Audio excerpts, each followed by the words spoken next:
Hey everybody, we are back today with a special video. Today, I guess I'll call it a special series. Today we're going to be talking about something different than what y'all are used to seeing me review and talk about. We're going to be talking about the Olympic trials, track and field. Track and field is easily my favorite sport, has always been. And yeah, Olympic trials has been started for track and field since last Thursday, I want to say, Thursday or Friday. And we've got a little break in between the week before we finish the rest of the trials with the rest of the events. So I wanted to do kind of like a review and maybe a little bit of a highlights moment, my thoughts on the team, the semis, the qualifiers, and the finals, what to look for, what I found extremely exciting and intriguing, and little things that I just noticed throughout the entire meets. And then predictions going for the rest of the week. And predictions for the Olympics as well, because the Olympics are a month away today. A month today, the Olympics begin, and I'm super excited because this is my favorite time. It's my favorite sporting event, and every time it comes around for the Summer Olympics, I'm always super excited. So let's get into it.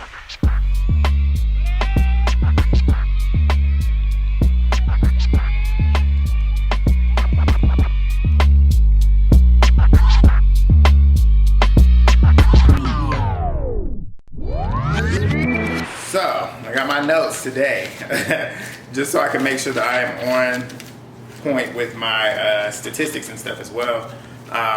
So we're going to start off, because the Olympic trials is day 1 through 4 coverage of what we're doing today. We're going to talk about day 1 through day 4, which is the qualifiers, the semis, and the finals. So, first we'll start off with the women's 400 meters. Now this, we have 3, I'm going to talk about the 3 that made the team. We'll talk about, so we've got Allyson Felix. Allyson Felix, if you don't know who she is, I don't know how you don't know who she is. She's easily one of the most decorated women Olympians in track and field in history. She is the most decorated American track star, female. She just had a baby, I believe, 2 years ago. And in track and field, and just sports in general, when women have kids, it's kind of looked at as if their career is done. Like, there's nothing else that they can do. Their body won't be able to get back into shape. They won't be able to get themselves to run the same. Allyson has put in the groundwork to show that she's not one of those girls that y'all think that she is. And she's there to break that mold and inspire the other moms that have kids to get back into the sport, because it's not over. It's not over, and she's proven that. So she was in the first qualifying heat, and she put up a nice number, 51 flat. She came running around the back stretch, the first 200. She was smooth, just like she always is. Allyson is a smooth runner. She runs like she's literally gliding, and she's effortless when she runs. And you could tell she wasn't trying to do too much. It's the qualifiers. Nobody's trying to exert all of their energy in their legs in the qualifying rounds. You save that for the end if you get to the final. So she put up some great numbers. Like I said, she's a 6-time Olympic gold medalist, and she was looking to make her 5th Olympic team, and she did it. So we're going to get down to that portion of it as well, but she had a pretty solid qualifying time. The next heat, we had Quanera Hayes. Quanera Hayes is another mom who is a beast. And her qualifier, she put up 52.35. She went around, she came shooting around the back stretch just as Allyson did, pretty smooth, but she was a lot quicker in terms of just coming around the first 200. And she came all the way around the first 200 in lead and had a nice solid lead, at least about maybe 20 meters ahead of, I wouldn't say 20, maybe about 15, 10 meters ahead of the rest of the pack. And coming around the last 100, you could tell she was trying to pull up and not do too much, not exert too much energy, but the girls behind her were coming. So around like maybe the last 30 meters, she felt them coming, and she was like, let me go ahead and win this race. So she pushed on through and finished with 52.35. Next, we have Wadeline Jonathas. She was on the Olympic team. She wasn't on the Olympic team. She was on the world team, the world championship team back in 2019 in Doha. She was a star. She's a runner. She finishes really, really strong, and she did just that in her qualifier. She finished with 50.65. Pretty strong out of the group for the qualifiers. That was the quickest time. Then we have Kendall Ellis as well, USC track runner. Solid qualifier, 51.3. So yeah, I mean, the girls, the women, they did their best in that qualifier. They weren't trying to do too much. So we'll move on to the semis. Allyson put up 51.01, literally 1/10 a little slower than the qualifier. Quanera Hayes, 50.07 in her qualifier. We've got Quanera Hayes with 50.24 in her semi. And we've got Kendall Ellis with 50.83 in her semi. So then we move on to the final of the 400. I'm going to add a clip in here as well as I'm talking about it. They came through really strong.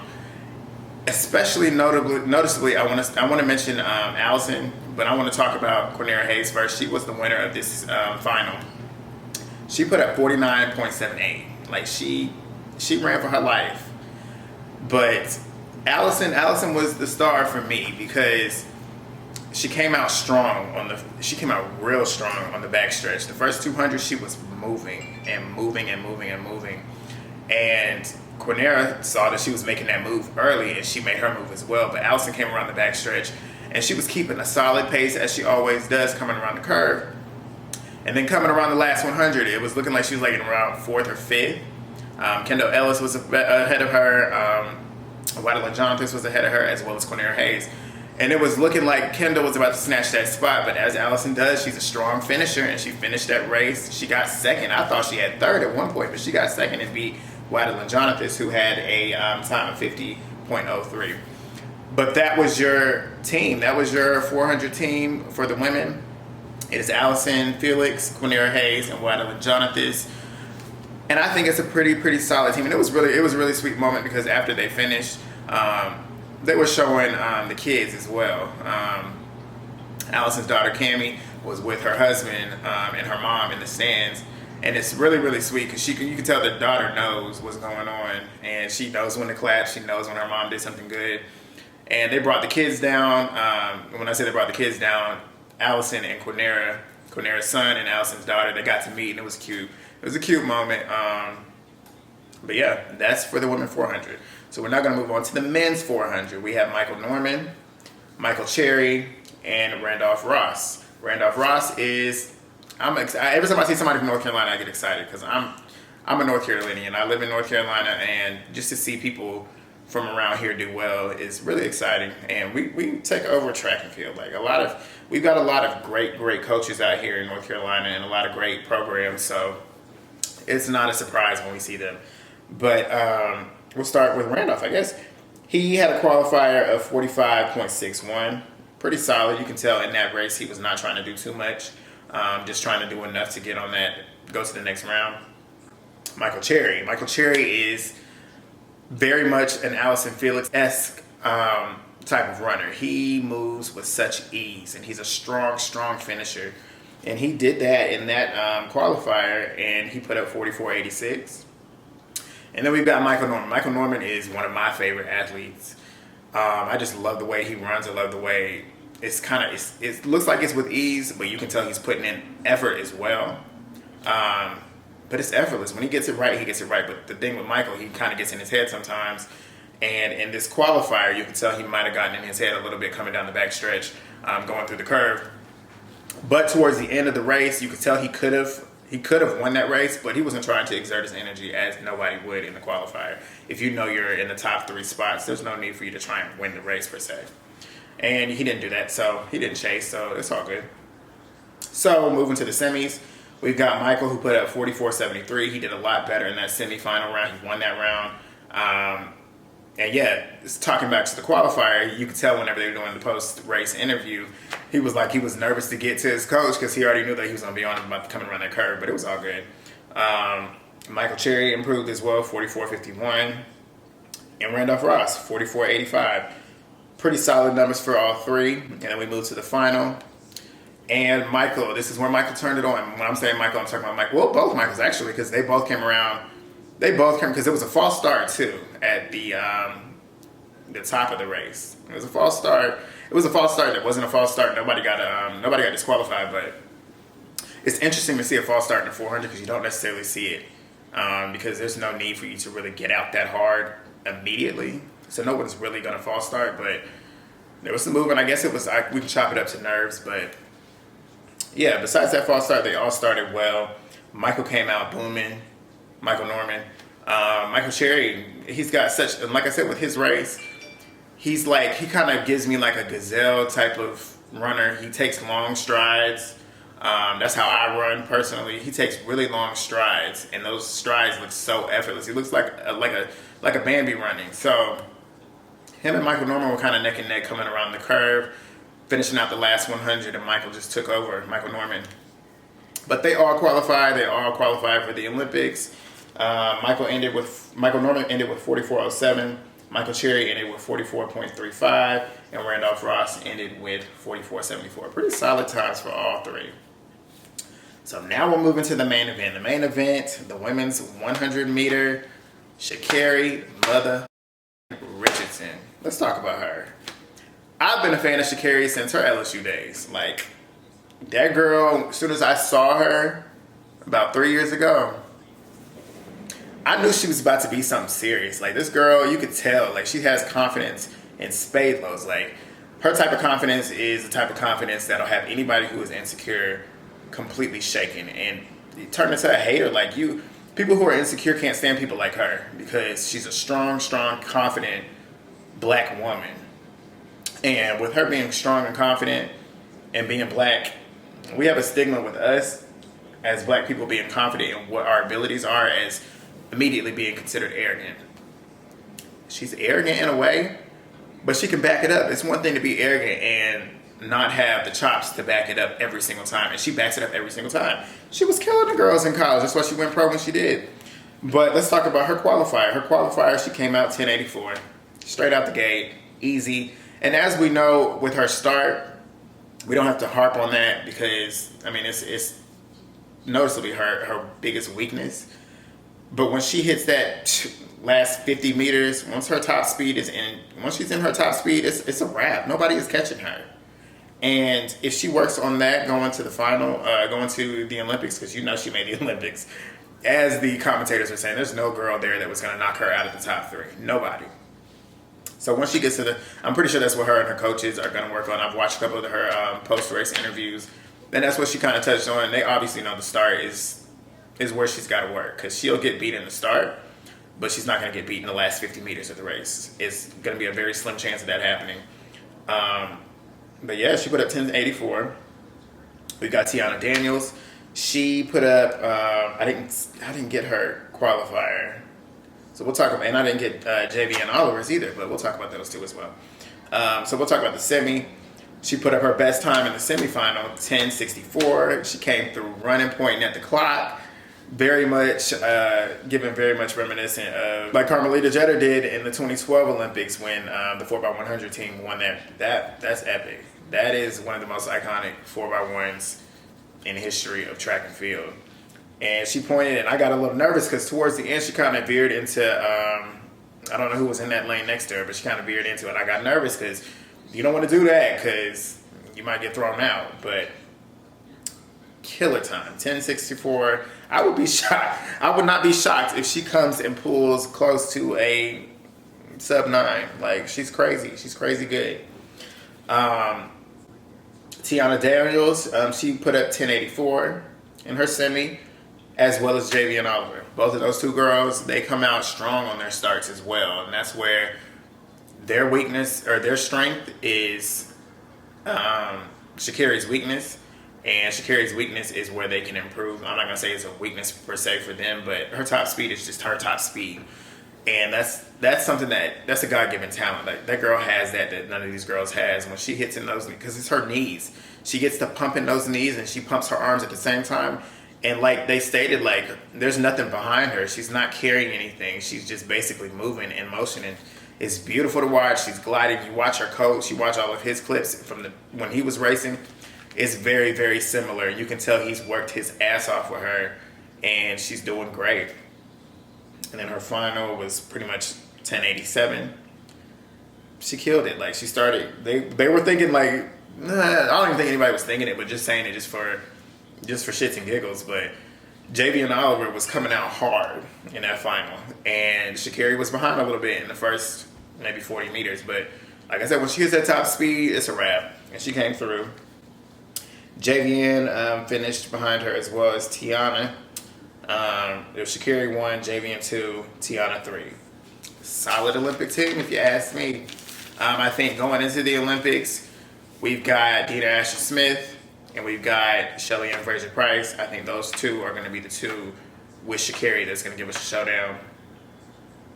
Those two girls are strong too, but I'm putting my money on Sha'Carri. Sha'Carri has this drive that is just so noticeable, which is why she's blowing up right now. She's blowing up, and I'm so happy that people are starting to see her talent. But that's the one thing with track and field that I've always been a little upset about. Track and field doesn't get the love that it deserves until Olympics comes around. I wish people would pay more attention to track and field, like basketball and football. Like, those are big sports. I love them to death as well. But track and field, that's a different beast. And those athletes deserve a lot more credit, love, and support than they get when it comes to Olympics. But yeah, good.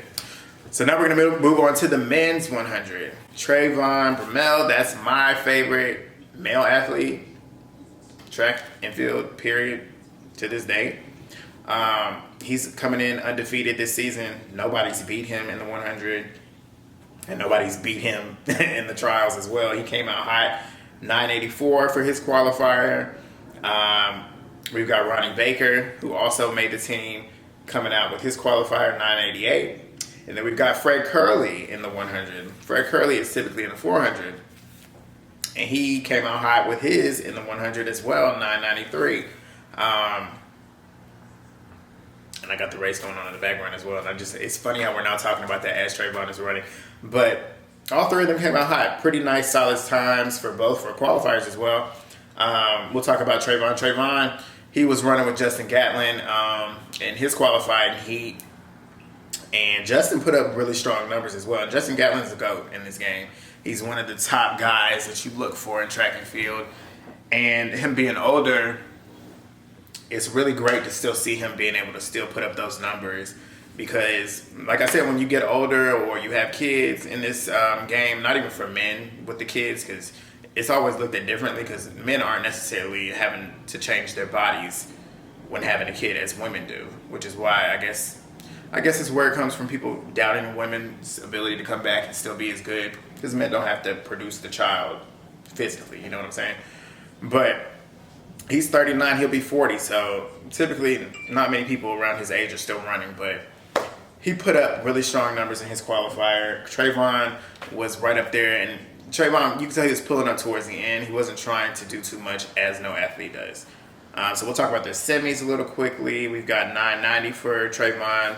We've got 994 for Ronnie Baker's semi. And we've got 992 for Fred Kerley. So if you want to add those together, Trayvon top, Fred 2, and Ronnie 3. And then we've got the final. Trayvon put up 980. It's crazy. And then we've got Ronnie putting up 985 and Fred Kerley right behind him, 986. Pretty solid Olympic team if you ask me. I'm very excited to see them in Tokyo. I'm rooting for Trayvon. I want him to win, considering everything that happened in the last Olympics where he got injured. It will be such a great story for him to come back and take gold. So I'm excited. And lastly, we're going to talk about the women's 100 hurdles. I'm going to talk about 4 girls in this category. All 4 of them are really, really strong. We've got the winner, the top placer, Keni Harrison. Keni Harrison has a story as well. She just missed out the Olympic team in 2016. She's from North Carolina as well.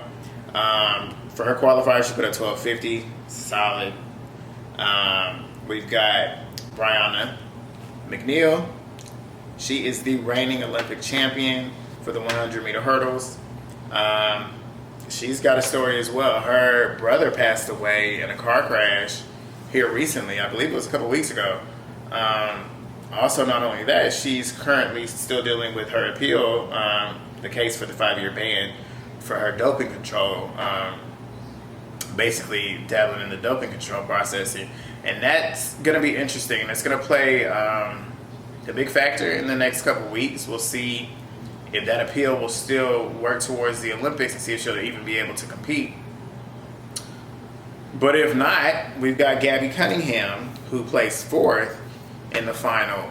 Gabby Cunningham, it's really funny to talk about Gabby Cunningham because Gabby Cunningham, she went to school with me. She's a Mallard Creek High School graduate, athlete, alumni. She was on the track team there. She was such a strong runner early in her career. And it's really exciting to see her put the Creek on the map. Like, it's really, really exciting. And she put up strong numbers. And just to see her come so close, that hurt, but there's a strong chance that she'll be on that team. It just sucks that given everything that happened, she didn't really get to experience it fully. There's a strong chance that it's happening, that she will be on the team, but who knows? That just comes down to the decision of what happens with Brianna. And then last but not least, we cannot miss out on Christina Clemons. Christina Clemons is one of my favorite athletes because she's got a story as well. All 4 of these girls have a story. But her story is a little deeper because she came in 2012 trying to make the team. And she came in right off of the hot just being an NCAA champion. She won the 100-meter hurdles at the NCAAs in 2012. And she just missed the team. I think she came 5th on that Olympic team.